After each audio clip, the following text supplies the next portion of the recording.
Alô moçada, tudo jóia? Rodrigo Fraoli aqui, canal Ruralbook, e hoje nós temos mais um podcast. Hoje o assunto vai ser drone de aplicação.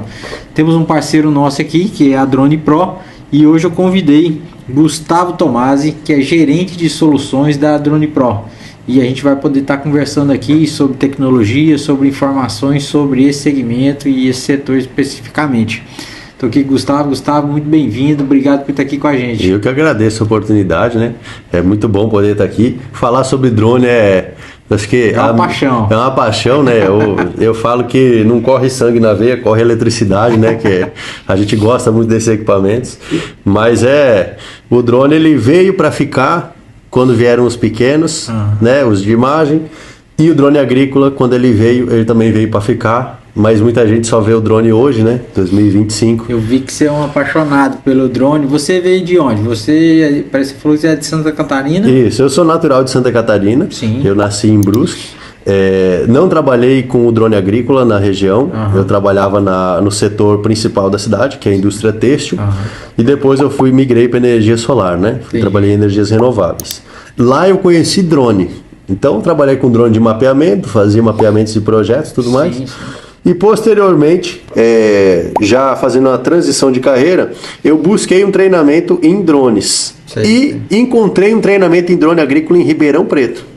Fui lá, realizei um treinamento. Na época, o modelo era um DJI também, da marca que hoje eu represento, né? O DJI MG1P, um drone que carregava 10 litros, tinha 8 motores, mas para rodar um dia inteirinho de trabalho, ele precisava de um conjunto de 12 baterias. Nossa. Depois nós vamos falar como é que é a estrutura hoje para trabalhar, né? Mas naquela época eram 12 baterias para poder trabalhar, né, com gerador e misturador prestando serviço. Então é bastante complexo, né? Aí hoje você está na Drone Pro. A Drone Pro é uma importadora, não é isso? Isso. A Drone Pro era fornecedora da empresa onde eu fui fazer o curso, já naquela época, em 2020. Então em 2020 eu fiz o treinamento, voltei para Santa Catarina. Sim. E depois recebi a oportunidade de ir trabalhar na mesma empresa onde eu fiz o treinamento. Posteriormente a isso, eu trabalhei bastante, mas fui chamado pela Drone Pro para liderar a parte de treinamentos e das redes, né? Treinamento de todos os profissionais da rede da Drone Pro e também atuar na parte de promoção da marca, né? Da DJI. Então hoje a gente está aí para poder sanar todas as dúvidas e informações do público referente ao drone agrícola, né? Referente principalmente à linha da DJI. Show de bola. Hoje, então, só especificando direitinho, a Drone Pro é uma importadora de DJI, exclusiva de DJI, né, aqui para o Brasil, e mais especificamente faz uma importação e a área de atuação dela é o Pará, Amapá e Tocantins. Isso. Da metade desse ano para frente, a DJI ela concedeu concessões regionais. Sim. Então, a nossa concessão regional, nós fomos agraciados com o trabalho exclusivamente de importação para o estado do Amapá, do Pará e Tocantins. Sim. E nós temos toda a rede de lojas no Pará e no Tocantins e estamos expandindo as redes de loja para o Amapá. O Amapá ele tem uma razão de área do estado e área agricultável, vamos dizer assim, a área já ocupada por fazendas, um pouco diferente dos outros estados, e nós já estamos expandindo já para a região do Amapá também. Futuramente já vamos estar atuando lá dentro também.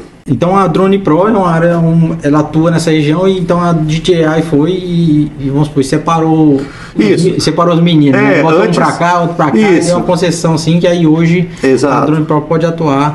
Antes dessas concessões, o que acontecia era que todos os importadores podiam importar e vender para parceiros no Brasil inteiro. E então, aí a loja, vamos supor, uma loja daqui pegava qualquer importadora lá e já fazia, ela que era a fornecedora dela. Isso, exatamente. Então assim, as lojas podiam, não que elas poderiam escolher, né? O ideal é que elas tivessem um único parceiro de importação, mas o que poderia acontecer é que poderíamos, como a gente tinha 7 importadores, a gente poderia ter 7 lojas na mesma cidade, cada uma de um importador. E isso aí poderia virar uma concorrência, uma confusão. Uma confusão, exato. E aí tudo isso está sendo corrigido, né? Claro que leva um certo tempo.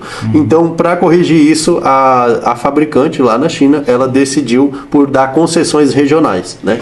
E essas concessões regionais, elas são baseadas em desempenho, né? Então, a Drone Pro, ela foi ela alcançou o segundo lugar em maior venda e maior importação dos equipamentos, né? Então a gente tem aí um posicionamento relevante no mercado e os nossos principais clientes são aqui do Pará, né? Sim. Eu vejo que tá todo mundo, né? Aqui no Pará, inclusive, tá todo mundo com drone, todo mundo já trabalhando, e muita gente investindo em drone, em aplicação, né? Prestando serviço e tal, e a gente vai falar diversos outros temas aqui, que inclusive tá ligado o controle aqui direto, que a gente vai fazer umas demonstrações para vocês e tal. A gente vai começar a falar sobre isso aí, sobre aplicação, sobre pilotagem. Então hoje fica aqui que a gente vai falar sobre diversos pontos, aproveitar que o Gustavo é o cara do drone aqui, que conhece tudo. Eu já tava com ele ontem, a gente tava fazendo um treinamento ali, um voo, algumas coisas assim, e ele entende tudo. Que é isso, né? Mas uma das curiosidades é que o Pará, ele tem a maior frota de drones agrícolas do Brasil inteiro. Sério? Até o último censo, né, a última contagem, aqui tinham mais de 3.000 aeronaves ativadas, realizando trabalho e voando no Pará. Olha só, moçada, o Pará mais uma vez liderando o negócio. Liderando, exatamente. Justamente pela quantidade de trabalho que tem aqui. Sim. E também pelo valor agregado que o drone traz. Uhum. Então, o drone, aqui no Brasil em particular, ele é um modelo de negócio, né? Então, por exemplo, na China, o drone ele não foi pensado do ponto de vista de alguém adquirir o equipamento e prestar serviço com ele e fazer disso o seu negócio. Sim. Lá, o drone ele é um apoio ao agricultor. Seria tipo, o cara tem um trator e tem um drone. Exatamente. E o que a fabricante, ela gostaria que fosse no Brasil, a visão dela é que realmente os prestadores de serviços são extremamente importantes, mas mais importante que isso é que hajam equipamentos disponíveis na fazenda. Até porque se um prestador de serviço tem alguma intercorrência com um gerador, por exemplo, se o fazendeiro ele também tem uma infraestrutura de drone, é de fácil reposição, fácil substituição. Então isso traz, e claro, é um progresso de mercado, a gente sabe que isso leva alguns anos para acontecer, todo mercado tem o seu ponto de maturação, podemos falar assim, né? E a gente está alcançando um certo nível de maturação desse mercado. Então já tem muitos produtores que trabalham nas duas modalidades, eles contratam o prestador de serviço e têm a própria estrutura, porque eles entendem que dependendo do tamanho da sua propriedade, um único drone não é o suficiente para atendê-la. Né? Então ele precisa do apoio, além da estrutura dele, ele precisa de um apoio de terceirizados. E isso é muito interessante, né? Muito interessante. E com essa nova estrutura, vamos supor, os drones chegaram na fazenda, e que impacto gerou nessa fazenda depois que o drone veio, e tanto quanto prestação de serviço, quanto também de propriedade. Vamos supor, o cara comprou um drone, ou então veio, ele impactou em alguma coisa assim que possa... Com certeza. O maior impacto e o primeiro impacto, quando a gente vai tratar do uso de drones, é a redução do consumo de água. Uma redução drástica do consumo de água, ela pode chegar a 300% de redução. Né, em vista de modalidades, principalmente na agricultura, onde se usa uma vazão bastante alta, né, tanto para autopropelido. Aqui nós temos a região ao redor de Rondon do Pará, uma região que já tem potencial agrícola, né, mais pujante, né, ali nós estamos falando região de Dom Eliseu, Paragominas, então a gente está falando de áreas que têm um consumo de água em métodos tradicionais de aplicação bastante alto. E o drone ele traz o que seria uma aplicação de 100 litros por hectare para uma vazão de 10 litros por hectare. Mas a gente não diminui aí necessariamente o uso do princípio ativo por hectare, até porque é igual você tomar uma aspirina, né? Você tomar uma aspirina com um copo de 200 ml de água e com a garrafa de 1 litro, você só mudou a quantidade de água que você está tomando. Mas o princípio ativo para eliminar a sua dor de cabeça é o mesmo.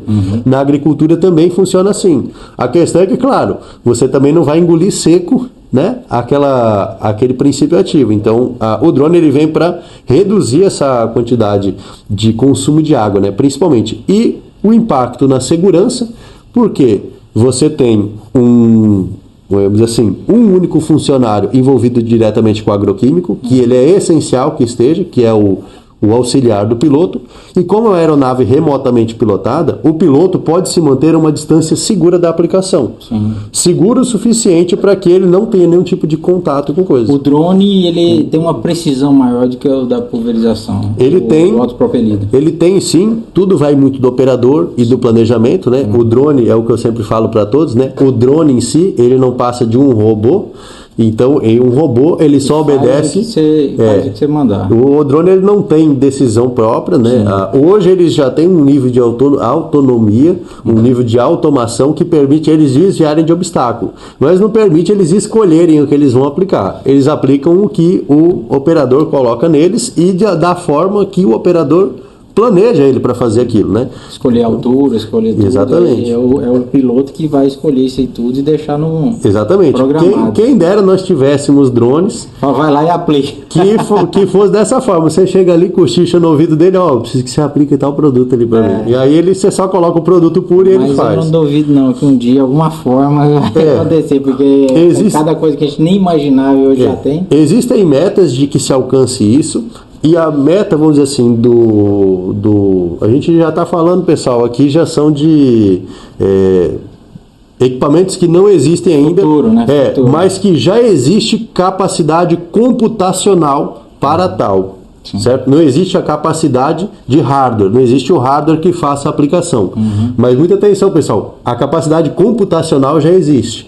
Ou seja, já existem sistemas, microchips, processadores que já tem o poder de processar as informações que a gente vai falar aqui. Sim, com certeza. Que é você colocar produtos em tanques separados dentro de um mesmo equipamento, ele levantar voo, a partir dele mesmo fazer análise da umidade, do clima, do vento e decidir pela aplicação, inclusive fazendo uma análise com câmeras multiespectrais em tempo real da lavoura ou do pasto. Ou seja, um drone que hoje existe poder computacional para tal. Sim. Não existe o hardware que faça isso.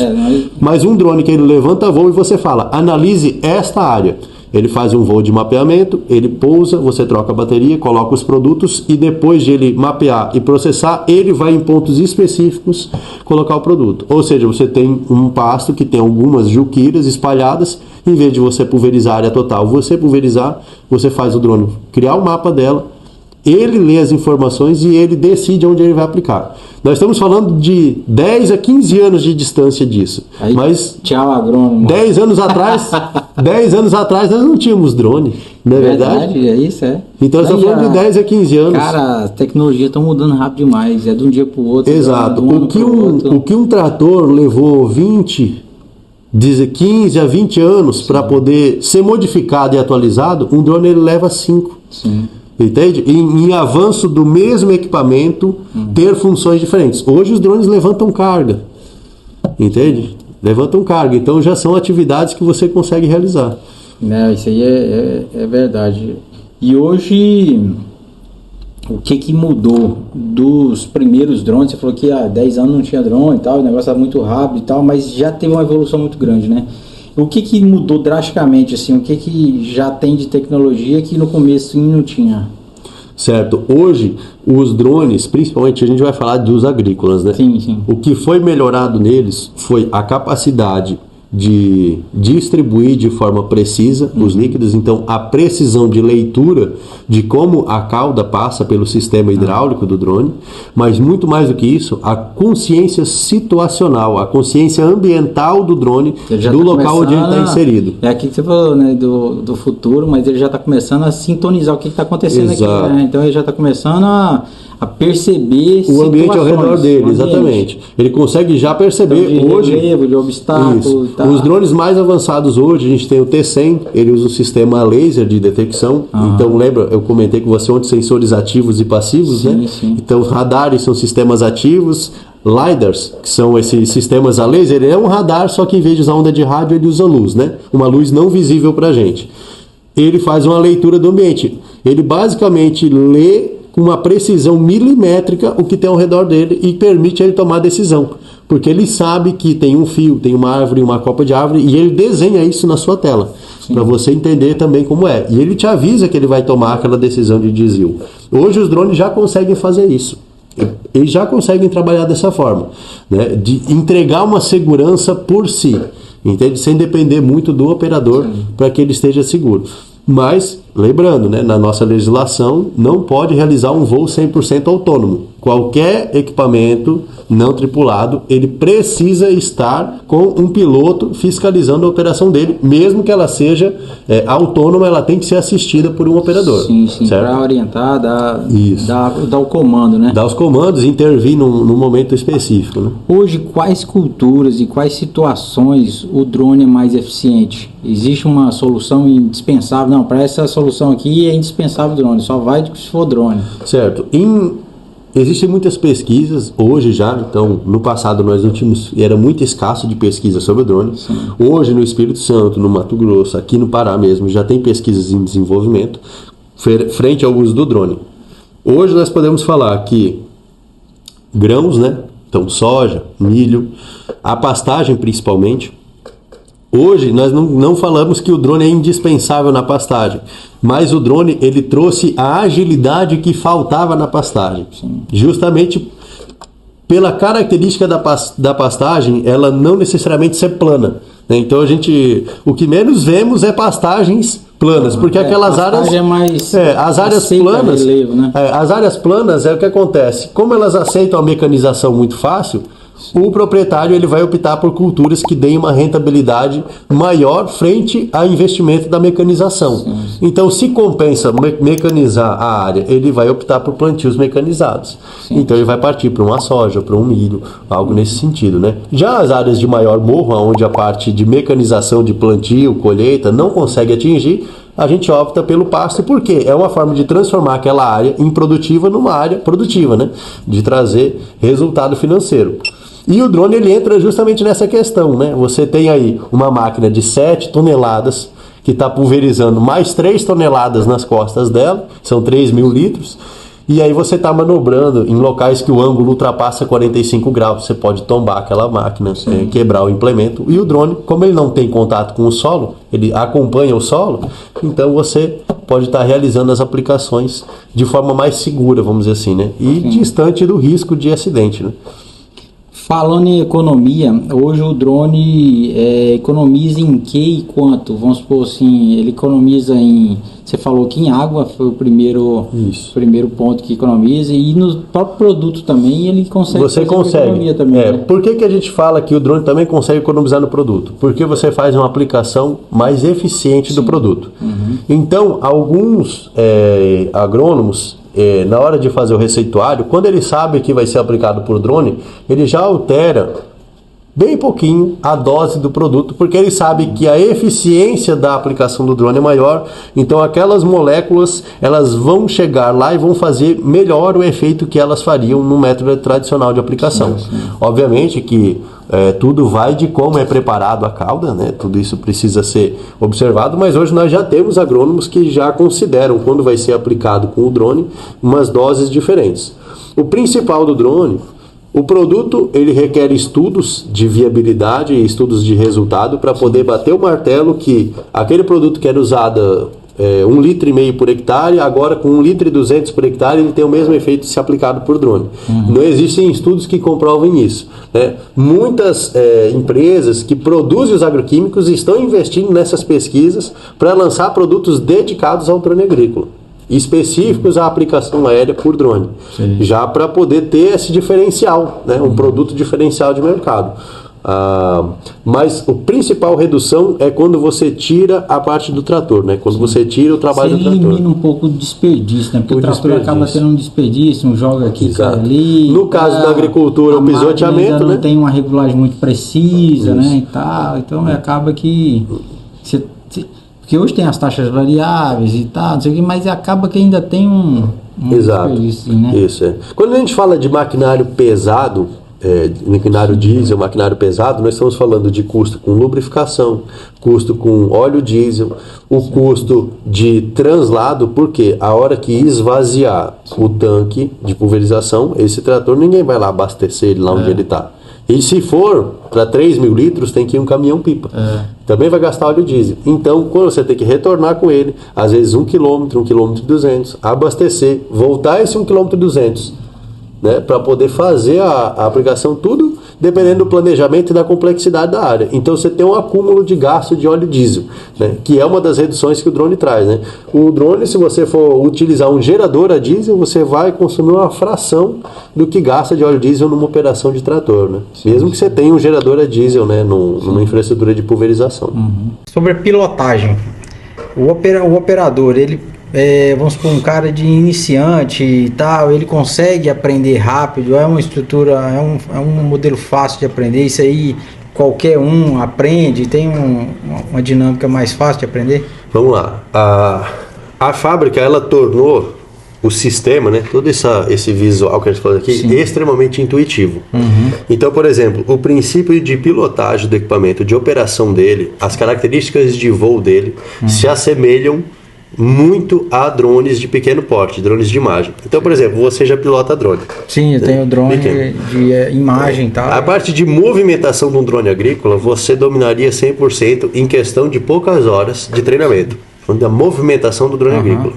Mas tem atividades aqui nesse sistema, nessa modularidade, que elas não competem a drones pequenos. Sim, então, por exemplo, a parte da aplicação do mapa, né? Já entra a parte de aplicação. Então, por exemplo, eu criar um mapa, um perímetro que o drone vai agir de forma autônoma ali dentro, só com a minha assistência, só com a minha observação. Sim. Eu viro só um telespectador do drone.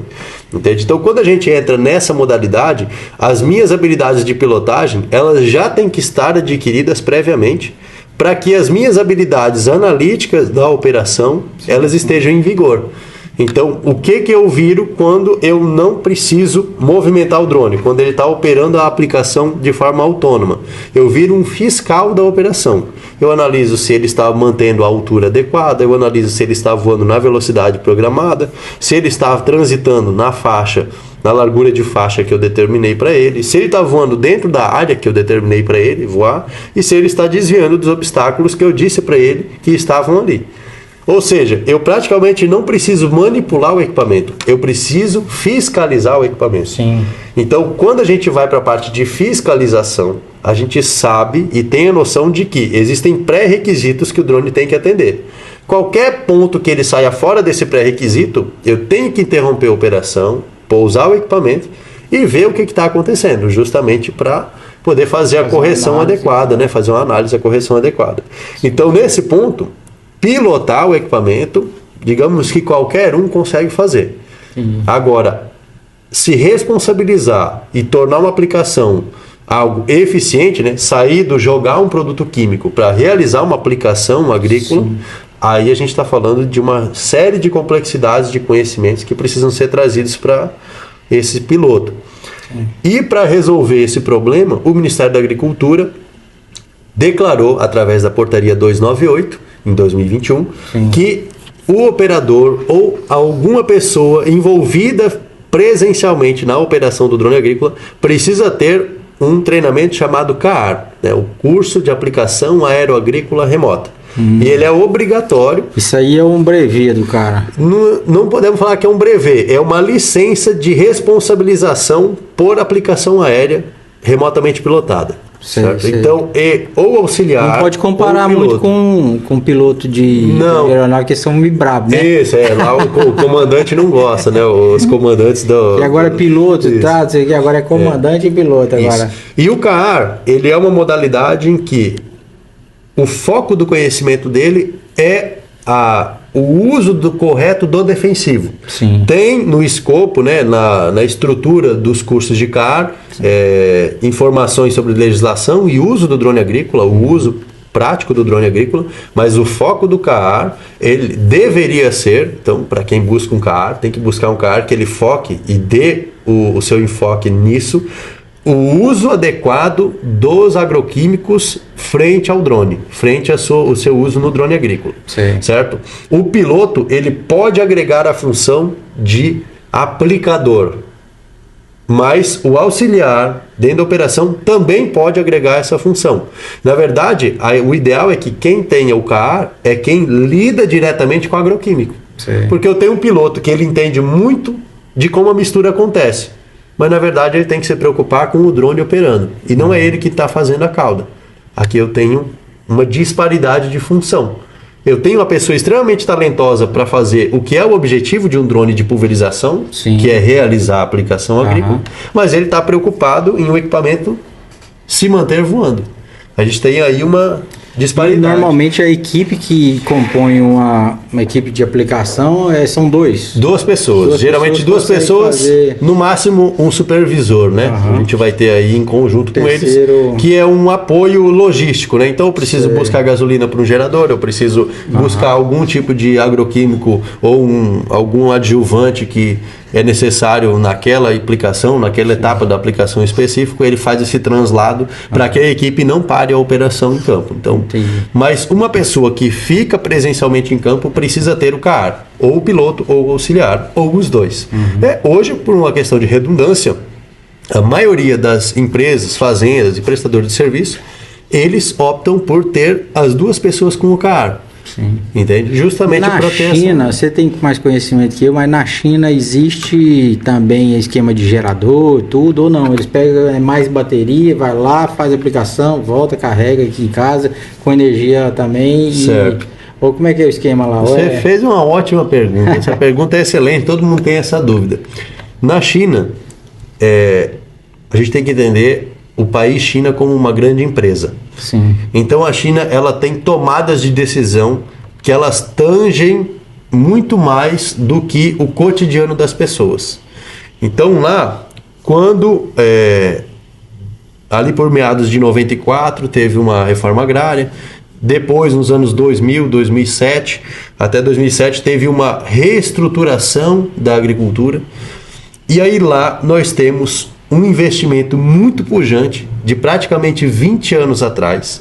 Então, desde 2005, ao longo dos anos, a China vem investindo em asfalto, em toda a sua rede agrícola, em toda a rede plana da agricultura, cobertura de internet e eletricidade disponível. Sim. Então, praticamente toda a área rural da China, ela conta com pavimentação, rede elétrica e sistema de comunicação. Sim. Toda a agricultura, a área que tem piscicultura, a área que produz arroz, a área que produz frutas, tudo isso tem eletricidade disponível em campo. Isso foi um investimento da administração de cada província, do governo federal da China, né, em infraestrutura disponível. Sim. Mas lá eles também utilizam geradores, mas só para os lugares mais remotos. Entende? Então, para lugares onde a eletricidade ainda não conseguiu alcançar por uma dificuldade de relevo. O drone lá é uso praticamente 100% elétrico. Elétrico. O que não usa no poste, usa numa caminhonete elétrica que passa a carga da bateria da caminhonete para a bateria do drone. Então aí lá eles têm mais bateria, vamos supor, e aí usa 100% bateria para poder não ficar carregando tanto, e também se carregar, carrega no elétrico. E aí o gerador lá não é muito usado nesse produto. Então lá realmente é uso de 100%, ele não tem combustível. Na China, como eu falo que a gente tem que entender a China como uma grande empresa, grandes empresas elas têm planejamentos de médio e longo prazo, né? Você já lidou aí com grandes empresas, você sabe muito bem que elas nunca estão se planejando em um ano para frente. Elas sempre se planejam 5, 10, 15, 40 anos à frente. Elas sabem o que elas querem fazer. E na China existe o plano quinquenal. Então esse plano é um plano de 50 anos e a cada 5 anos ele é revisado para ver quais metas dos 50 anos já foram batidas ou ainda estão próximas de ser alcançadas. E um desses planos, uma parte do plano quinquenal na China era ter uma infraestrutura completa na rede agrícola.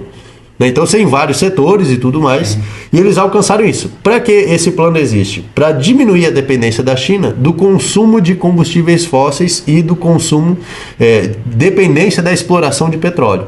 Então, hoje, a eletrificação de todos os setores da China, ela é visual. Você vai para uma empresa chinesa, uma cidade chinesa, você vê uma influência do uso de carros elétricos muito maior do que em qualquer lugar do mundo. Justamente para eles não ficarem nessa dependência, né? Então isso é uma estratégia geopolítica da China que tange todas as áreas. Como eu falo, ela é como se fosse uma empresa. Ela tange todos os setores do país, inclusive o agrícola, porque também tem muito consumo, né, de óleo diesel, de tudo mais. Então, tudo que eles puderem eletrificar é muito interessante, né? Eu tenho umas curiosidades só, aproveitando aqui que a gente está. Você já foi na China ou não? Ainda não. Mas você já conhece bastante já pelo tempo, né? Pelo contato, né? Você sabe se as propriedades lá são grandes também, igual aqui? Na China nós temos, por conta dessa reforma agrária nos anos 90, uma distribuição de terras, e como lá tem uma população muito grande, uma média de 2 a 10 hectares por produtor. Então nós temos lá, existem produtores maiores do que isso, né? Regiões mas mais tem que isso. gente para danar então, isso, hein? E lá funciona como sistema de concessão. É um contrato, né? Isso, claro, foi mudando ao longo dos anos, né? Mas na época era um contrato de concessão de 70 anos. Então eu tinha um contrato de concessão, a minha família fica responsável por aquela terra, a produção daquela terra, por 70 anos. E pode ser renovado ou não. Então ali, cada familiar ele vai ter uma porção de terra entre 2 e 10 hectares. Então por isso que não tem muita bateria talvez, esse carregamento é rápido, porque também as áreas são pequenas. As áreas são pequenas. Existe sim a prestação de serviço, e na China existe uma situação muito interessante. Quando um problema, vamos dizer assim, precisa ser combatido emergencialmente, como as fabricantes têm a lista de quem utiliza o drone, eles são convocados a fazer uma temporada de pulverização emergencial. Então, dependendo, por exemplo, eu estou com um problema no plantio de citros, de laranja ou de limão, e os pilotos da região, para o tempo que o Ministério da Agricultura quer combater aquele problema, não são suficientes. Eles convocam pilotos das províncias ao redor para irem e passarem um período X de dias realizando as aplicações. Então são temporadas em que você vê 50, 60, 100 drones voando numa mesma área, justamente para que tenha aquela agilidade. Eles funcionam como se fosse uma grande equipe, vamos dizer assim, né? Que trabalha em cada um no seu setor, e a hora que alguma emergência aparece, forma a Liga da Justiça dos drones lá e vai lá e realiza a aplicação. Isso é extremamente interessante. É uma coisa que aqui no Brasil é praticamente impensável, né? Porque a gente tem livre concorrência, vamos dizer assim, né? Que um é concorrente do outro. Mas lá na China, na verdade, o drone não foi desenvolvido lá dentro visando internamente ele ser um negócio, né? Ele foi desenvolvido para ele ser o apoio ao agricultor. É igual uma moto, uma caminhonete dentro da fazenda para a gente, ela é hoje, né? Então a ideia é que no Brasil, ao longo dos anos, a gente tem essa característica também. É chegar numa fazenda, não ver um drone e achar estranho igual não ver uma moto. Olha assim, mas como é que você não tem uma moto na sua fazenda para o seu funcionário ir lá olhar? Né? E aí vai olhar assim eu acredito que daqui 5 anos a gente já vai ter essa realidade.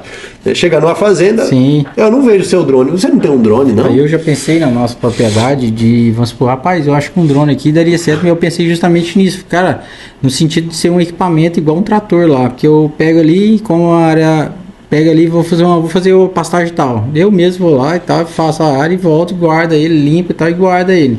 Um esquema assim, sem prestação de serviço, mas um esquema de ter um equipamento ali para poder me prestar esse serviço a hora que eu quiser e quando eu bem achar interessante. Então é um dos projetos que eu tenho também, justamente de entrar ter isso aí dentro da fazenda. A sua visão, ela é compatível com a visão de boa parte dos produtores com quem eu converso. Eles também gostariam de ter o equipamento na fazenda. O que é que eles encontram de dificuldade? Como você falou, você mesmo tem que operar, e como você cuida da fazenda, não necessariamente sempre você está disponível para operar o drone. Apesar de operar um drone, de acompanhar uma aplicação, é extremamente prazeroso. Você vê a aplicação acontecendo, como que o drone trabalha de forma dinâmica, é extremamente bom. Mas como proprietário, como é proprietário, você tem que cuidar de toda a esfera, né, de acontecimentos da fazenda. Uma das coisas que eu falo para o pessoal, isso é uma realidade que vai se transformando ao longo dos anos, é que muitas empresas hoje que têm toda uma infraestrutura de prestação de serviço, em alguns anos elas vão ser agência de pilotos. Ou seja, esse profissional que hoje tem um piloto e um auxiliar, ele vai ter um leque de 5 pilotos e os fazendeiros vão ter a própria infraestrutura. E ele vai alugar esse piloto para você poder realizar a atividade. Por questões trabalhistas, porque para você pode se tornar muito oneroso manter um profissional de alto valor agregado, para depois transferir ele, quando o drone não estiver trabalhando, para uma função de baixo valor agregado. Muitas pessoas não querem isso. E também pela sua comodidade, porque para você é muito mais barato que só uma pessoa venha sozinha, só num veículo, né? Ou a pessoa e um auxiliar, para você é muito mais barato do que venha uma caminhonete, um gerador, um misturador, um drone de grande porte e tudo mais. E tudo isso, todo o custo daquela pessoa está sendo repassado para a sua fazenda. Isso. Então você já poderia ter isso daí dentro da fazenda e um operador.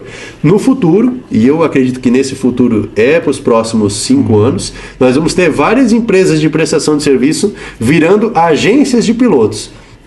Onde nós temos aí a fazenda alugando aquele profissional pelo período da safra para poder fazer as aplicações e depois aquele profissional faz a limpeza do drone e aí ele fica guardado até a próxima temporada, onde vai ser a contratação.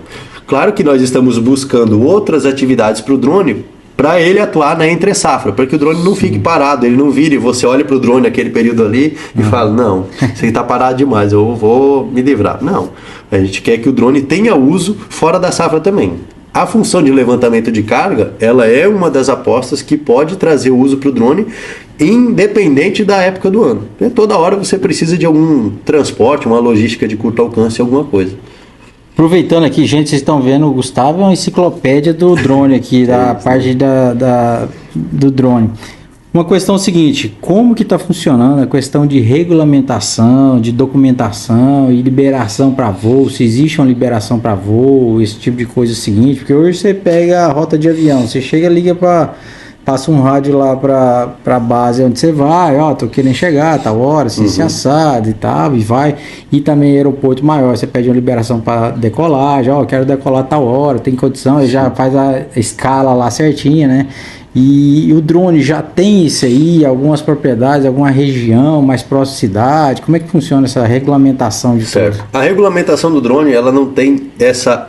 assim, não é tão ativa dessa forma. Sim, ela é uma regulamentação um pouco mais passiva. É que é mais uma região pequena, né? Isso, que depende muito mais de... O equipamento está em dia, então ele está cadastrado na ANAC dentro da sua posse, né? Sim. Você está cadastrado no sistema, no CISANTE.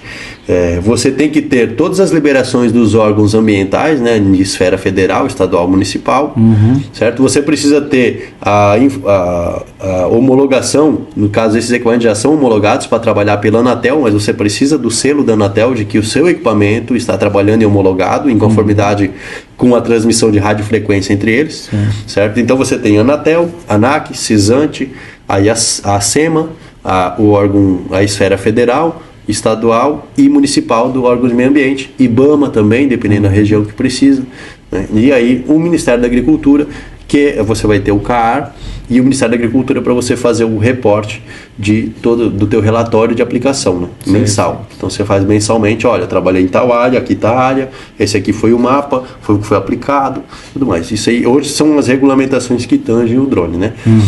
No caso do espaço aéreo, você só invade o espaço aéreo acima de 120 metros de altura. O drone ele é limitado a 100 metros de altura do ponto de decolagem. Então, tecnicamente, ele não consegue invadir o espaço aéreo. Entendi. Certo? A partir do ponto de decolagem dele, ele não consegue invadir o espaço aéreo. Então, quando a gente passa de 120 metros de altura, de 400 pés, em uma média de 120 metros, eu preciso solicitar no DSEA o uso do espaço aéreo. Mas o drone mesmo voando baixo, se ele for trabalhar em áreas de restrição próximo ao aeroporto, eu preciso solicitar ao DSEA essa liberação de voo específico para aquele dia, horário que eu vou trabalhar. Está próximo ali, né? Isso, mas isso é um caso isolado, específico, né? Não é todo mundo que, a não ser que a pessoa só trabalhe ao redor do aeroporto, ela vai ter que fazer isso todo dia. Mas se não, é esporádico, né? É uma atividade esporádica. Mas o drone tem que estar todo cadastrado, todo corretamente. E não só o drone, né? A empresa, né? A empresa de prestação de serviço, ela precisa ter um agrônomo responsável, ela precisa ter o profissional com o CAAR, ela precisa ter a RT, né? O termo lá, o TRT também, para poder fazer a aplicação, o receituário agronômico assinado por um agrônomo. Então tudo em conformidade, né, para poder trabalhar. E hoje, lá na região de São Paulo, onde a Drone Pro tem a sede, nós temos muitas regiões com usina de cana. Hoje tem empresas de usina e usinas de cana que não contratam um prestador de serviço que, além de tudo isso, não chegue, por exemplo, com um banheiro químico e o chuveiro químico para que os operadores façam a descontaminação em loco. Então não é contratado, a pessoa não é contratada. Entende? Porque na legislação e no estatuto, nas regras também que foi absorvido como legislação, né? A legislação, as usinas absorveram a legislação como regra principal de atuação interna, é que as empresas que prestam serviço lá tenham o banheiro e o chuveiro químico, já para que haja descontaminação ali mesmo. Então o operador ele entra, põe a roupa, o EPI, trabalha. Na hora de ir embora, ele não vai embora com as roupas, com o EPI sujo. Ele higieniza o EPI, guarda lá mesmo, sobe toda essa estrutura para o caminhão. Estamos falando assim, estruturas um pouco mais de valor mais elevado, mas que no retorno, né, isso tudo é repassado na hora de fazer a cobrança por hectare.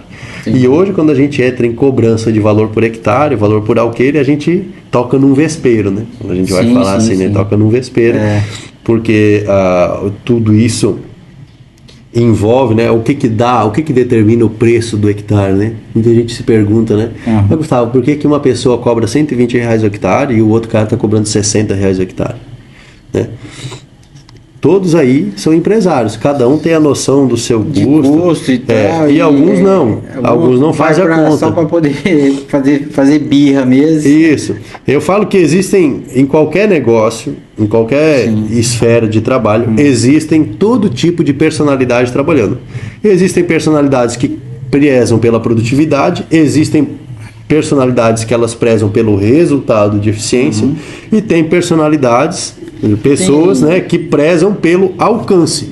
Elas querem mostrar que elas fizeram 5.000 hectares em uma safra, né? E aí se isso preza pela qualidade e também valoriza seu trabalho. Valoriza seu trabalho. Tem gente que não é mais ou menos e tá, chega por qualquer preço e talvez nem faz conta de custo também. Não faz conta de custo. Pagando a gasolina, já tô lá e ganhando uma beirinha e não faz conta do resto tudo. Então isso aí é muito, digamos assim, quanto menos essencial o drone é na vida da pessoa, quanto menos essencial o drone é na vida da pessoa, menor vai ser o preço por hectare que ela cobra e menor vai ser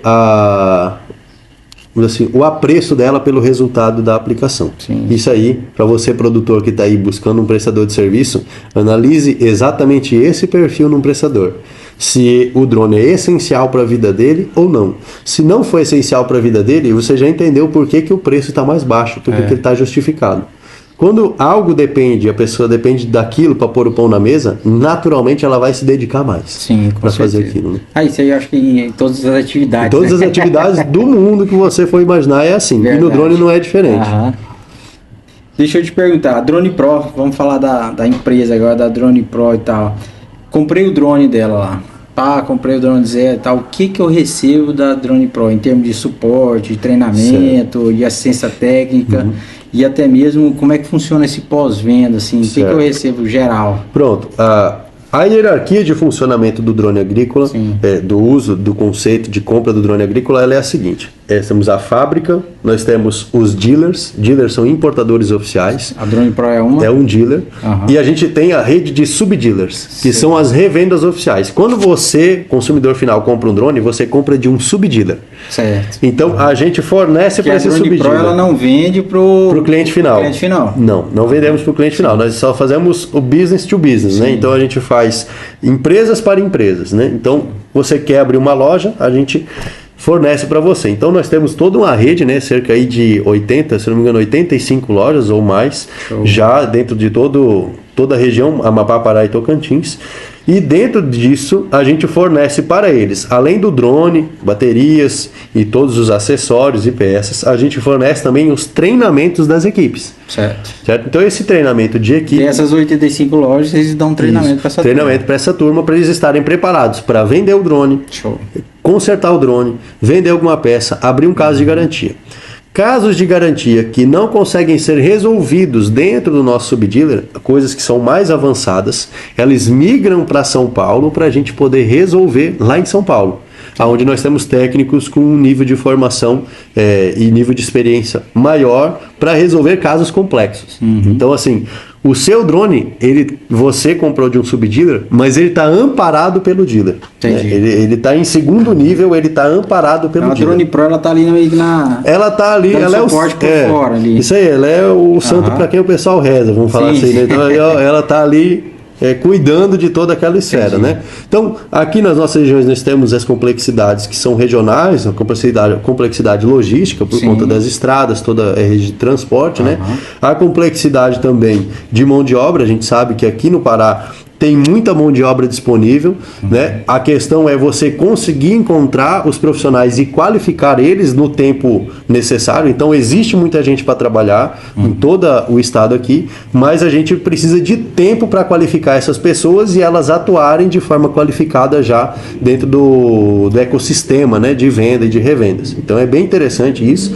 A gente está aí fazendo um trabalho muito forte, né? Trazendo um centro de distribuição para Marabá, para facilitar a logística com os nossos subdealers, né? Pô, mas hoje vocês já têm um centro de distribuição, nós temos um centro de distribuição, nós estamos montando toda a infraestrutura para receber o estoque nele. Entendi. Então isso leva um tempo também, né? Porque é toda uma montagem física das coisas, né? Então, segurança, de tudo. Segurança, tudo mais, né? Então nós vamos ter ali um polo de escritório, de reparo e de estoque também no centro de distribuição em Marabá, né? Então, até eu já visitei, gente. Quem conhece um pouco Marabá, fica ali na Interlog, né? Isso. Que é dos parceiros nossos aqui, e a turma lá, e tem um centro de distribuição muito grande lá, então quer dizer, vai ser uma estrutura gigantesca. Então você que está comprando desse subdealer, né, que a gente está falando, dessas lojas nas cidades e tal, está sendo tudo amparado pela Drone Pro. Exatamente. E a gente está trazendo esse amparo mais para perto, né? A gente está falando do Pará. Hoje no Tocantins fica em qual cidade? Nós temos em Palmas os parceiros maiores, mas o centro de distribuição de Marabá vai conseguir atender aquela região. O Marabá vai ser para os 3 estados. Isso, por causa da proximidade com Araguaína, Gurupi, ali, região de Palmas. Dali para frente, a parte de infraestrutura rodoviária já é uma infraestrutura que consegue facilitar a parte logística. Né? Mas a gente pretende futuramente expandir também um posicionamento dentro de Palmas também para poder fazer. Nós estamos estudando qual que é a melhor cidade ali, vai depender de como fica a distribuição das lojas. Mas em Marabá já está bem mais adiantado. Já, Marabá está bem adiantado, já estamos lá. É como a gente fala, né? Questão de tempo, né?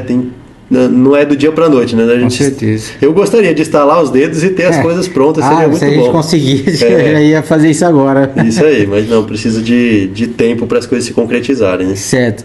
Gustavo, a gente tinha falado aqui que a gente está com o drone ligado aqui na TV aqui, que ia fazer um voo de demonstração.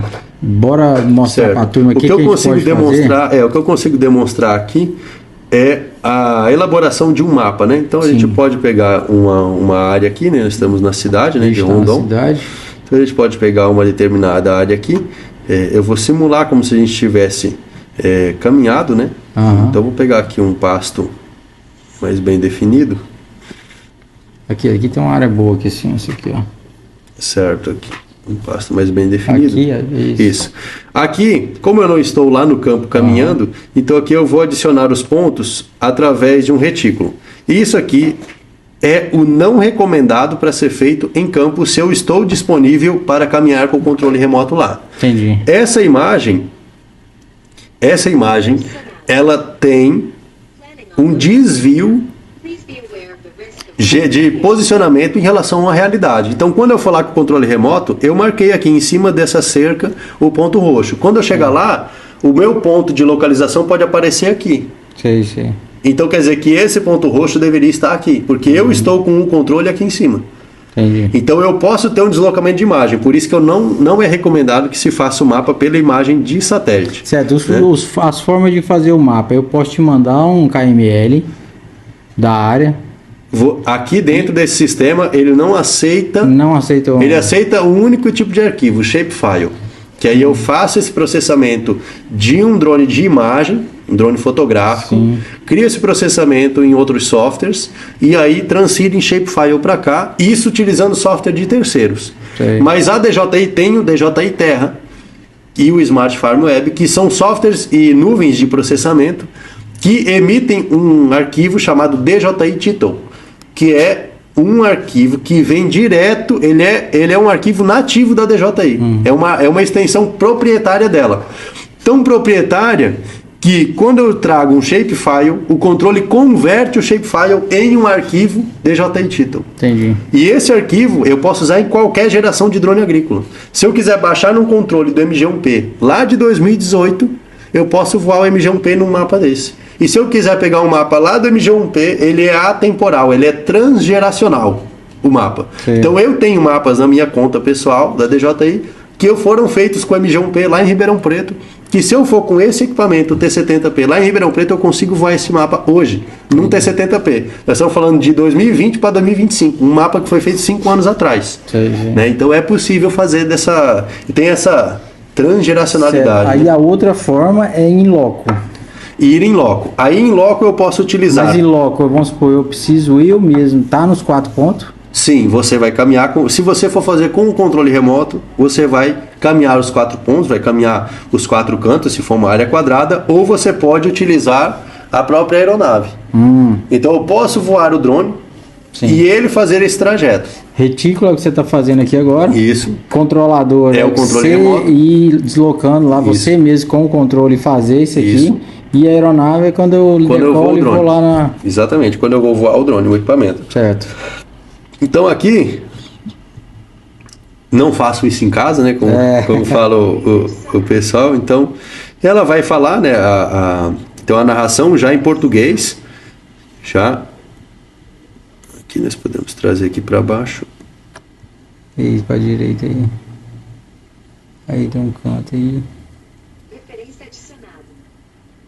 Então aqui a gente tem uma série de árvores, né? Uma série de obstáculos, sim, aos quais eu posso marcar também. Nesse caso... Isso, Isso, deixa eu fazer aqui. Opa. Pronto. Então aqui eu não adicionei nenhum tipo de obstáculo. Mas a partir do momento que eu venho aqui em ponto de obstáculo, eu consigo adicionar aquela mata como um obstáculo. Então eu venho aqui, marco. Ponto de obstáculo adicionado. Ponto de obstáculo adicionado.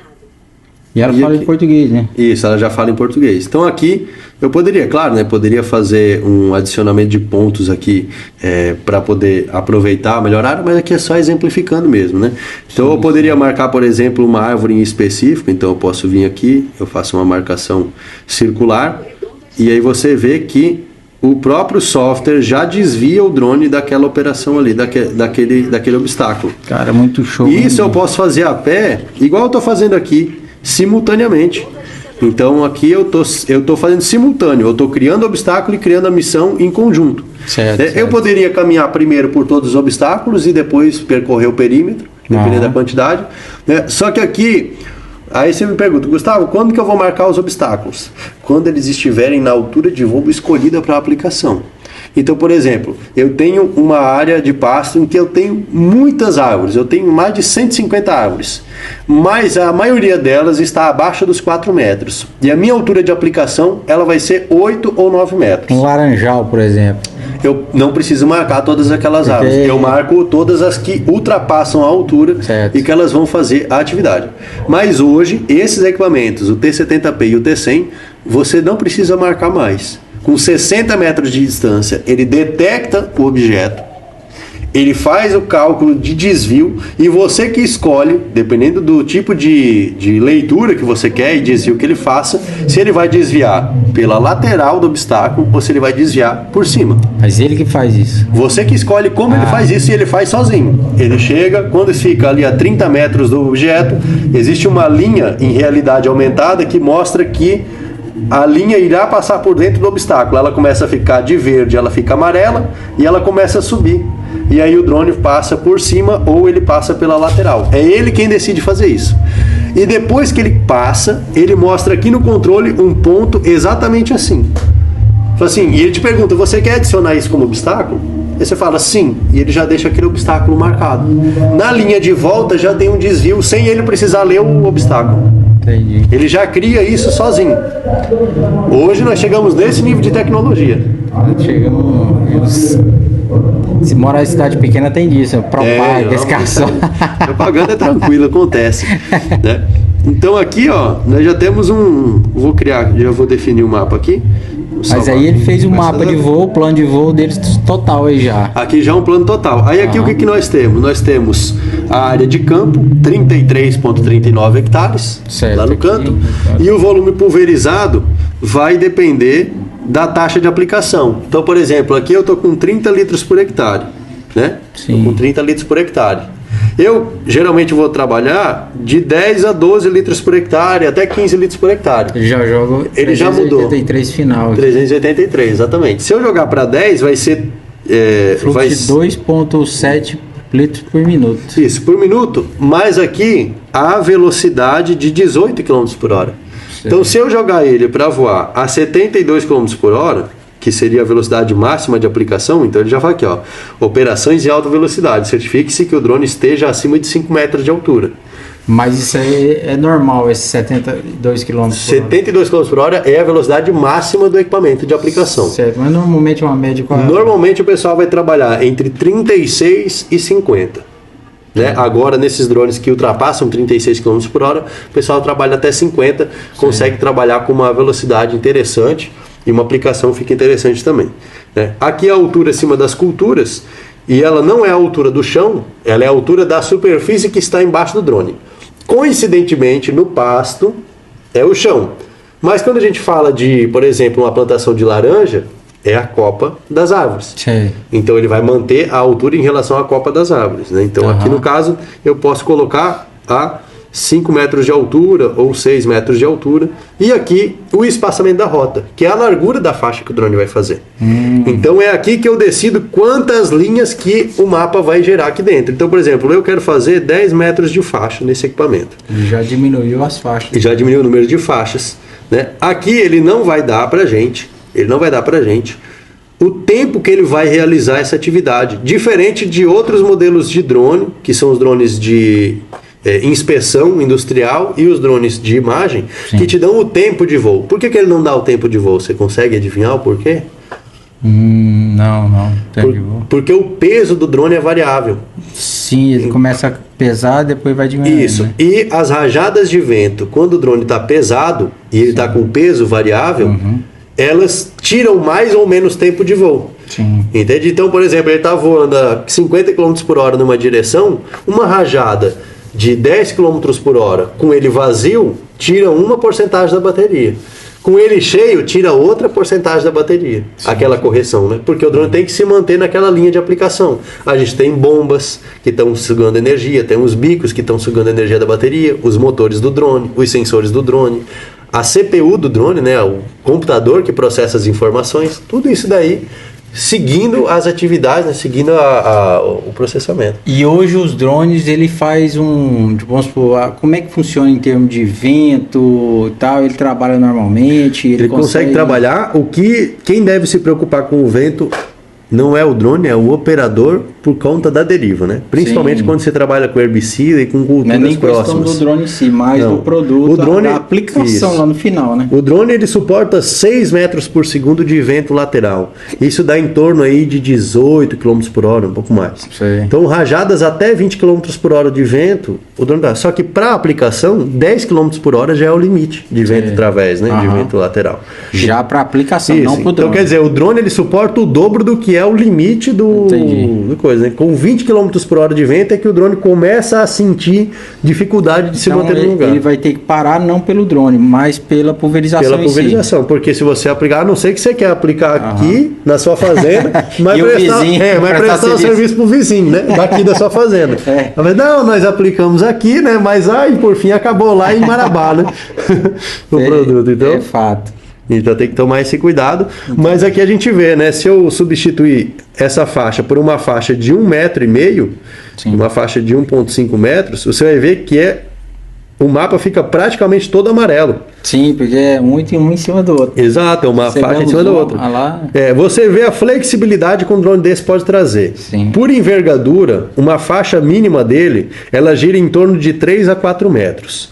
Então a gente vamos simular aqui o que seria uma operação de aplicação de adubo. Sim. Não num talhão de arroz, por exemplo.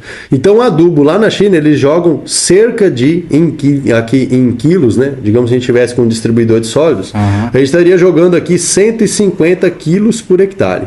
Certo? A velocidade máxima para jogar, lembra, o drone chega a 72. O máximo que ele consegue trabalhar seria 39 km por hora. Olha como reduziu a velocidade máxima do drone. Por quê? Porque eu já estou no limite de 30 litros por minuto da bomba. Certo? Sim. Então a altura acima das culturas e o espaçamento de rota. Então aqui eu já tenho uma velocidade extremamente reduzida devido ao volume de cauda que eu preciso ter.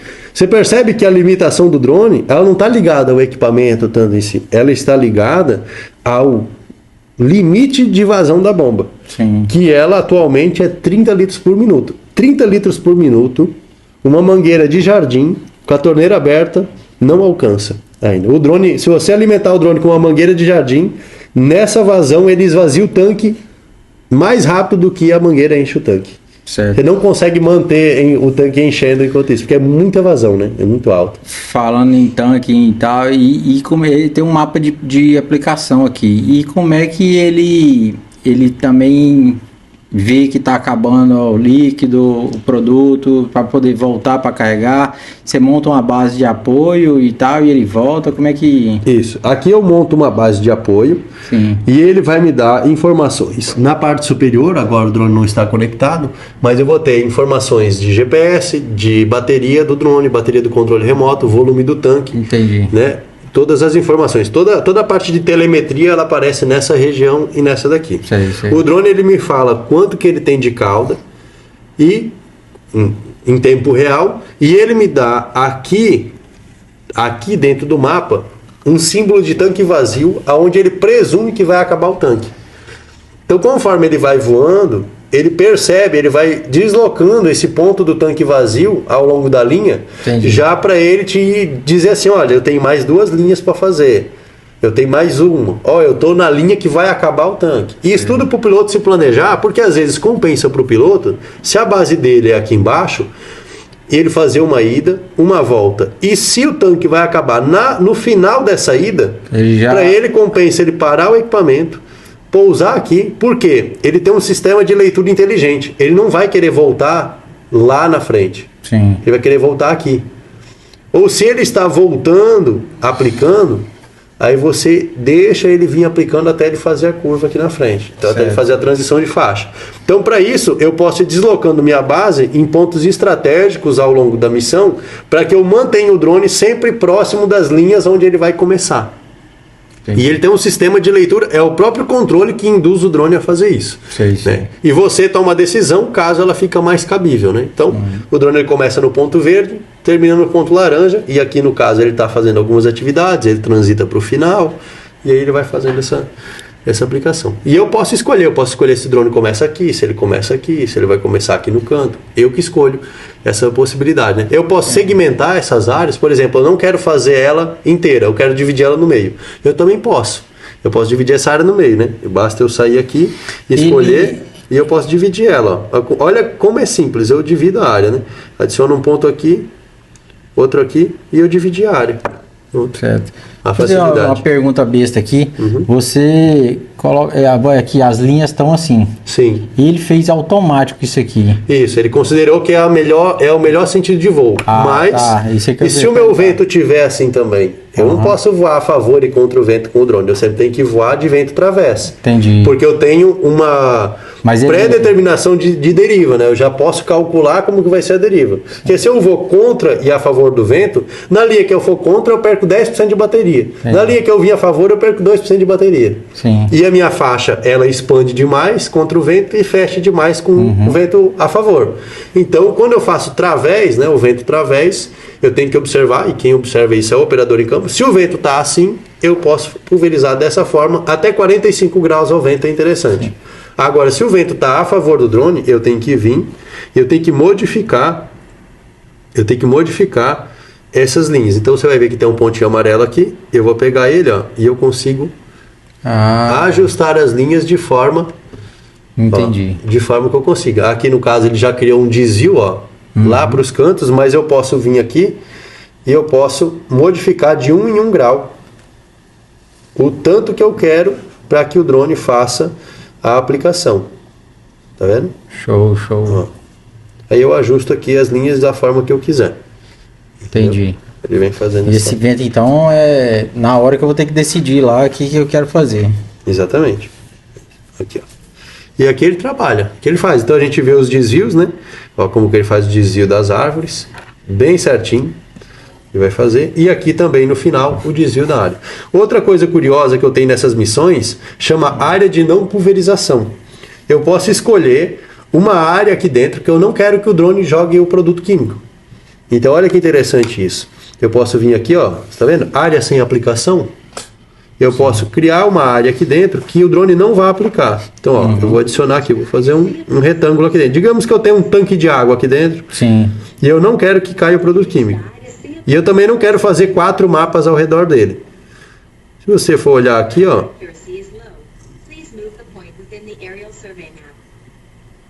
Tudo que é linha branca não está recebendo aplicação. Ele vai passar por lá, só que não vai aplicar. Não vai aplicar. Aqui ele desliga a bomba. Ele vai voar essas linhas aqui, mas ele vai desligar a bomba. Entendi. Então, o interessante é que se eu faço isso na borda da missão, aqui ele está passando por dentro. Se eu transfiro isso para a borda da missão, ele não vai voar lá dentro. Entendi. Ele cria como se fosse um desvio de obstáculo. Entende? Então aqui ele também, ele não vai fazer. Porque ele entende que essa área aqui, como ela tá, como eu não tenho por que passar aqui atrás, né? Ó, agora se eu jogo ela para dentro, ele vai querer passar dentro da área. Tá vendo? Entendi. Então eu daria preferência por jogá-la para a borda. Justamente para que ele não voe aí dentro.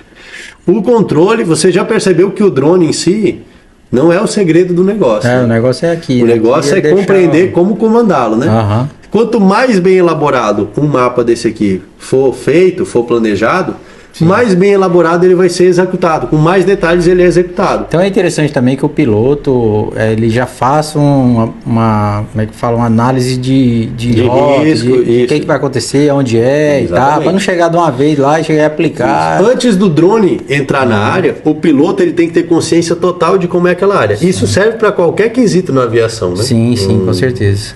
O piloto ele tem que saber os desafios da área que ele está entrando, né? Que ele está sobrevoando e tudo mais, né? E isso não é diferente para o drone agrícola. Ele não é um implemento, ele é uma aeronave. Apesar de ele estar muito próximo a ser um implemento agrícola, mas ele não deixa de ser uma aeronave. Ele não tem pneu. Então, se ele não tem pneu, só tem um jeito de ele ficar no ar, né? Hoje é fácil do operador aí, um piloto, fazer um curso e tal. Hoje você encontra o curso com uma facilidade extrema.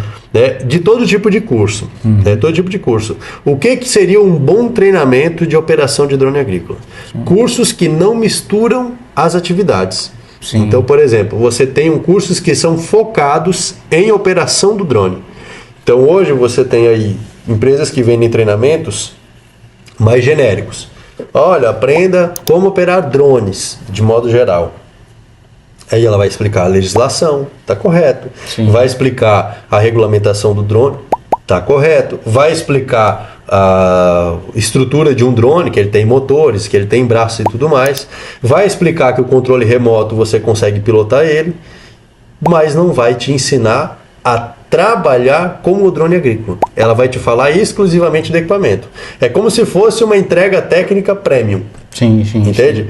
E muitos desses cursos é bom que faça. Eu falo, pessoal, não é ruim um curso desse. Para quem não tem conhecimento nenhum sobre o drone, é melhor que faça primeiro um treinamento assim, de baixa complexidade técnica, e depois pegue um treinamento de alta complexidade técnica, que é onde você aprende a manusear o drone, no caso aqui da nossa região, na pastagem. Então, como eu trabalho na pastagem, como eu trabalho o drone na agricultura. Então, de cursos específicos de trabalho. Entende? De uso do drone. Para isso, a gente tem essa disponibilidade, no caso aí, alguns cursos no mercado estão disponíveis no mercado, né? Então, vários dos nossos parceiros realizam esses treinamentos também. Show de bola. Cara, tem muita informação para vocês aí. Aqui eu tenho uma série de perguntas, mas vamos supor, já fiz meio monte de perguntas aqui. Ainda na parte de treinamentos, isso é um recado para quem está em casa, sempre procure pessoas para te dar o treinamento que vivem dentro da sua realidade. É muito bom, existem lá profissionais que lá em São Paulo dão ótimos cursos, mas focados na realidade da cana, focado na realidade da soja, do milho. Conceitualmente é proveitoso, muito proveitoso, mas quando a gente vem para o nosso cenário, o cenário de pastagem, ele é o cenário mais complexo do ponto de vista agronômico para o drone e do ponto de vista aerodinâmico, né, de trabalho do drone dentro da área. Porque é relevo combinado com obstáculo, combinado com a complexidade de cauda. Sim. Então, a pastagem, ela é o cenário que tem o maior número de complexidades, e as complexidades são extremas, elas são levadas ao extremo. O calor aqui é extremo, o relevo aqui em muitas áreas é extremo, o número de obstáculos para o drone se comportar dentro da área é extremo, o tipo de compatibilidade e incompatibilidades de cauda que tem é extremo também. Sim. Então nós estamos falando de setores aqui que num conhecimento normal de drone, eu uso o drone para maturação na cana. O nível de complexidade dessa aplicação é 1. Quando a gente vai para o uso do drone dentro da pastagem a 4 metros de altura, onde todos os obstáculos têm mais de 10 metros, é outra complexidade. É outro nível de aprofundamento de uso do drone, do uso das configurações do controle. Entende? Então, quando a pessoa for buscar um treinamento, ela busque treinamentos de pessoas que vivem aquela realidade ali dentro do setor que ela quer trabalhar. Então, se você quer trabalhar com o drone na soja, busque profissionais que já utilizam o drone na soja, que estão oferecendo curso. Se você quer trabalhar com ele na cana, você busca profissionais que vão trabalhar com ele na cana. Certo? Não existe hoje aqui no Brasil o profissional coringa, o que saiba trabalhar em todas as áreas. Porque esse profissional ele não está oferecendo curso. Esse profissional coringa ele está aqui, ó. Ele está suando. Ele mesmo está indo lá operando. Então, daqui 2, 3 anos, a gente possa ter alguns profissionais oferecendo treinamentos dessa variabilidade, né? A gente está falando em voo e tal, tudo. Hoje existe algum tipo de simulador? Porque na aviação, existem simuladores, né? Dos aviões e tal. Aqui, tem como fazer uma simulação de voo voando mesmo? Tá aqui para poder fazer de conta que é um voo normal. Existe algum sistema, um software e tal, para ele fazer esse treinamento, para ele perder no medo. Sim, existem softwares pagos que são como se fossem videogames, vamos dizer assim, né, de operação. Entendi. A física desses softwares não é tão bem desenvolvida quanto uma física de simuladores de voo de aeronaves mesmo, tripuladas. Hoje, o que seria o melhor simulador seria o uso de um drone pequeno. Né? Os softwares é igual a bicicleta, então, tem que aprender a pedalar. Tem que aprender, né? O uso do drone pequeno, por quê? Porque o comportamento de resposta à movimentação, ela é muito semelhante. Só que você precisa de muito menos espaço para conseguir testar as movimentações. No drone grande, como ele tem um alcance de envergadura maior, eu naturalmente preciso de um espaço maior. Então, por exemplo, eu vou ali para um campinho de futebol. Na minha cidade, quando eu estou com um drone pequeno, um drone da linha Mini ou algo assim, em questão de 2 horas mexendo ali com o drone, eu já peguei a proporção de movimentação, já consigo ter essa noção. Quando eu vou para o drone agrícola, tudo que eu mexi e da forma como se comportou o drone pequeno, vai se comportar o drone grande numa escala maior. Entendi. Então eu sei que numa área de 1 hectare, 2 hectares, eu vou conseguir movimentar o drone. Só que dentro de um campo de futebol é pequenininho.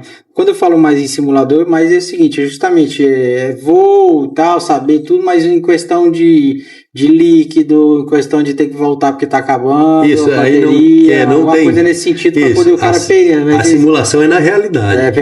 Vai ter que ir igual a bicicleta mesmo, pegar e vai... Por isso que é bom ter um bom instrutor do lado, alguém que já vive a realidade da pastagem, para que você... nem o seu instrutor, nem você sejam pegos de surpresa, né? Entendi. Numa situação de emergência. Então, assim, é necessário ter esse acompanhamento. É uma pena que não tenha os simuladores que consigam passar essa complexidade de uso do drone agrícola, né? Com fidelidade. Simular vários pontos, simular muito vento, que tem que parar por causa da deriva também, tudo mais não existe. Até bateria. Os programadores em questão, tem um mercado aí disponível, né? Um Farm Simulator, né? Fazer um Drone Simulator aí para. E outro, o cara aí perdendo medo, né? Porque eu vejo algumas pessoas dizendo, não, eu tenho medo, e eu tô pelo investimento também, né? E tal. E hoje, Gustavo, a estrutura básica e qual o investimento que o proprietário, o produtor rural, o cara, o investidor, né? O cara que quer ter como investir um modelo de negócio, né? Certo. Então, o que ele tem que fazer? O basicão ali. Para quem quer trabalhar hoje com a prestação de serviço por drone agrícola, ele tem que entender o seguinte: o drone, ele é só 1/3 do negócio. Sim. É 1/3 do negócio. Você ainda precisa de profissionais e ainda precisa de infraestrutura para que o drone faça o trabalho. Sim. Por ser um drone de pulverização, ele depende de acessórios terceiros para conseguir fazer a aplicação, porque se fosse só por voar, ele faria por conta, né? Sim. Se você recebesse só para voar o drone, não seria de outra coisa. Mas você precisa de um gerador para carregar as baterias, são baterias aí que vão consumir, um carregador consome aí 12 kW, então estamos falando de geradores aí de 17 kW, 20 kW de potência, geradores pesados, geradores que beiram os 300 quilos, né, quando estão cheios de gasolina. Nós precisamos de misturadores, no caso um drone de 70 litros, um misturador de 150 litros, ele é praticamente para 2 voos do drone. Sim. Entende? Então a gente precisa de misturadores maiores, na casa de 400, 600 litros, para poder ter uma operação. Sim. Motobomba ou motor elétrico, depende do que o cliente está fazendo. Uma boa caminhonete para poder suportar tudo isso em cima. Aqui, por conta do relevo, o pessoal não opta por carretinha, porque a carretinha, para cair dentro de uma valeta, para atrapalhar a tração da própria caminhonete, ela chega a gerar uma dificuldade. Ali mesmo, né? Faz um sistema na carroceria em que ele só precisa descer o drone, então o misturador e o gerador trabalham dentro da carroceria da caminhonete, Sim, né? sim. Carroceria de madeira, alguns fazem essa conversão. Então nós já falamos aqui de um drone que, dependendo do tamanho dele, você vai beirar ali os R$200 mil de investimento. Sim. Gerador, em torno de 12 a 15 mil de investimento. Um misturador, em torno de 5 mil em investimento. Estou falando de uma boa estrutura de pulverização, certo? Uma boa estrutura de pulverização. Dependendo do drone, os geradores podem chegar a R$30 mil. O valor do gerador somente. Sim. Né? Então a gente está falando aí do investimento. E digamos que eu quero pôr uma caminhonete nova também para trabalhar. Eu não vou comprar eu quero uma garantia aí, eu vou pegar lá uma caminhonete e vou colocar uma carroceria de madeira nela, vou comprar uma no chassi, colocar uma carroceria de madeira.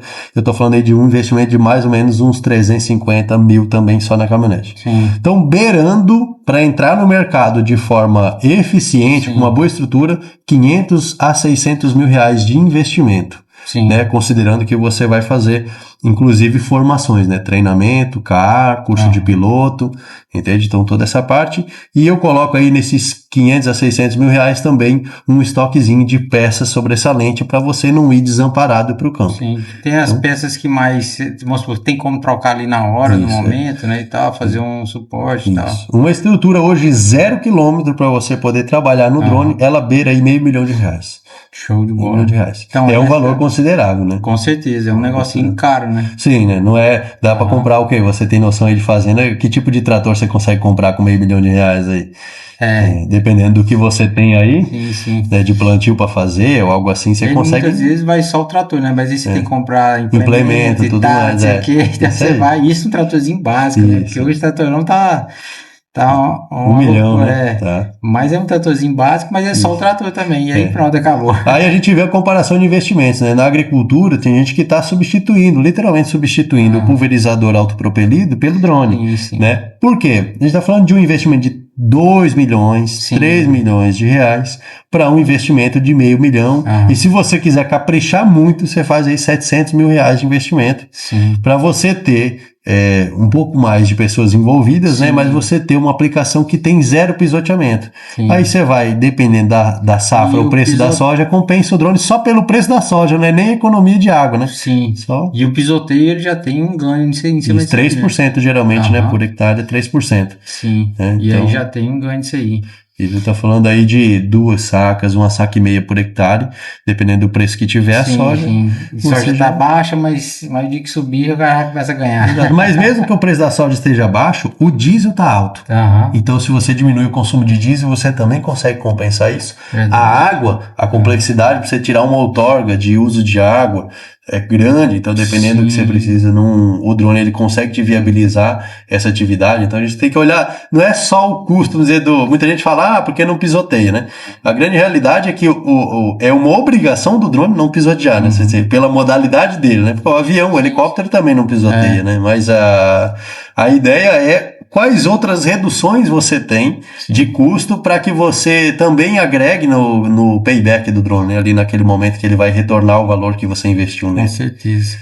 Moçada, é o seguinte, conversando aqui com o Gustavo é uma enciclopédia do drone aqui, ele conhece tudo, eu fiz algumas perguntas para ele, tem muitas perguntas que pode ser feita também para ele. Acompanha a gente no Instagram, nos outros canais, a gente vai estar sempre falando de informações e notícias. O Gustavo aí a gente vai estar por um período bem grande aí, junto com a Drone Pro, junto com o Gustavo, junto com a turma toda da Drone Pro e também os dealers, subdealers, né, que você falou aí, a turma, a gente vai estar rodando algumas coisas, levando informações para vocês sobre a DJI, mais especificamente aqui na nossa região, no Pará, no Tocantins, no Amapá, que também são as áreas de atuação da Drone Pro.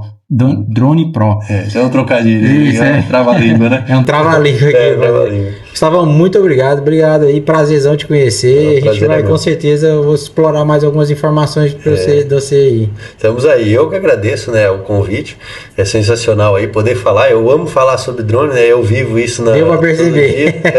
Eu sou bastante prolixo, eu falo bastante, mas é porque é algo que eu vejo que tem um potencial muito grande, né? Eu acredito que o Pará aqui, talvez a gente vá chegar numa saturação quando a gente bater aí os 30 mil drones aqui dentro do estado do Pará. Então a gente está falando de 10 vezes de crescimento no mercado de drone. E a gente está aí, como você falou, para compartilhar o conhecimento, né? E trazer valor agregado para o equipamento. Então, obrigado aí para todo mundo que está ouvindo, né? A atenção que vocês dispuseram para a gente aí. Mais uma vez, agradecer o convite aí, sensacional. Tamo junto. Aí, moçada, então se quiser saber um pouco mais sobre a Drone Pro, a gente vai deixar algum link aqui e tal. Entre em contato com ele no Instagram, tá tudo. Vocês podem conhecer mais. Mas também procure uma loja perto de você, na sua cidade aí, que com certeza ela tá tendo o apoio da Drone Pro. Exatamente. Fechou? Um grande abraço e valeu, moçada. Obrigado. Um abraço. Tchau, tchau. Fiquem com Deus.